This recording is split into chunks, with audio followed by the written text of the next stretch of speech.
अजित पवार बनेंगे महाराष्ट्र के मुख्यमंत्री। एनसीपी नेता के दावे से सियासी हलचल तेज। देवेंद्र फडणवीस पर क्या कहा? सीएम है और आपने कहा है कि कल वक्तव्य में कि अजित पवार जी सीएम होने चाहिए, क्या किस तरह से कहा है आपने? मेरा व्यक्तिगत मत है, दादा में वो क्षमता है, काम कर सकते हैं, प्रशासन में पकड़ है, राज्य के पूरे डेवलपमेंट कैसा करना मालूम है, इसलिए मैं दादा को मुख्यमंत्री होना चाहिए, मेरा व्यक्तिगत मत है। वो आप अभी कैबिनेट मंत्री हैं, देवेंद्र फडणवीस का काम अच्छा नहीं है, बहू का भी काम अच्छा है, फिर भी आप देवेंद्र बहू को विरोध करके? नहीं, विरोध किसी को भी नहीं है, मेरी व्यक्तिगत मत है वो। और वो हमारे दादा मुख्यमंत्री आने वाले समय में हो जाएंगे। महायुति की सरकार में होंगे क्या? नहीं बोल सकते, परिस्थिति कौन सी आने वाली है बोल नहीं सकते। देवेंद्र फडणवीस सीएम नहीं रहना चाहिए और अजित पवार सीएम रहना चाहिए, ऐसी आपकी इच्छा, मन की इच्छा? नहीं, अभी देवेंद्र बहुत भी काम अच्छा कर रहे हैं, अगले चुनाव होने के बाद हमारे दादा मुख्यमंत्री होना चाहिए, ऐसा हमारा मत है। महाराष्ट्र के उप मुख्यमंत्री और एनसीपी प्रमुख अजित पवार को लेकर उनकी पार्टी के नेता बाबा साहेब मोहनराव पाटिल का बड़ा सामने आया है। उन्होंने कहा कि यह मेरी निजी राय है कि अजित पवार में मुख्यमंत्री बनने की क्षमता है। प्रशासन पर उनकी अच्छी पकड़ है और वे जानते हैं कि राज्य का पूर्ण विकास कैसे किया जाए।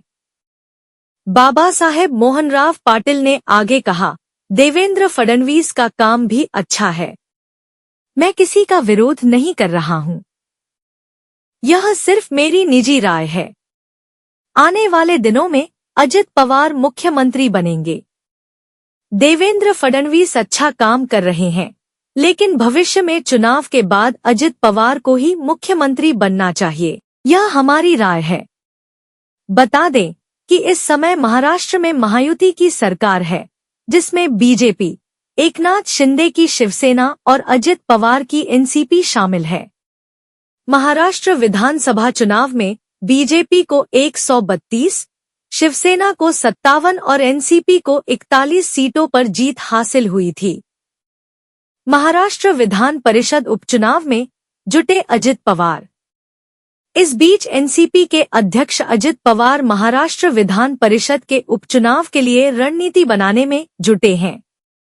27 मार्च को विधान परिषद की 5 सीटों के लिए मतदान होगा, जिनमें से एक सीट महायुति के हिस्से में आई है।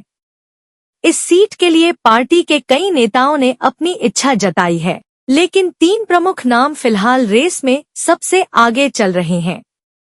इन नामों में जिशान सिद्दीकी, उमेश पाटिल और संजय दौंड शामिल हैं।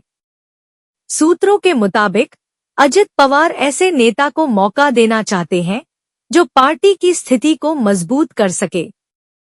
महायुति गठबंधन में बीजेपी और शिवसेना के साथ मिलकर एनसीपी, अजित पवार इस चुनाव में हिस्सा ले रही है।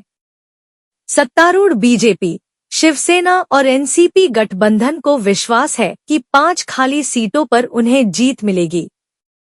चुनाव आयोग के अनुसार उपचुनाव 27 मार्च को है।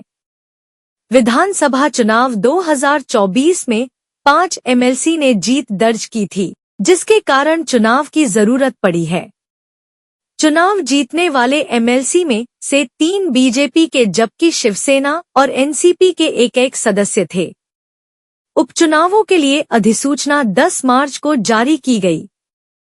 वहीं नामांकन दाखिल करने की अंतिम तारीख 17 मार्च है।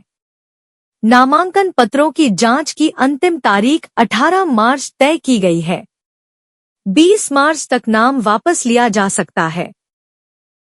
ऐसे ही खबरों के लिए देखते रहे एकता केसरी न्यूज और हमारे चैनल को लाइक और सब्सक्राइब करना न भूले। धन्यवाद।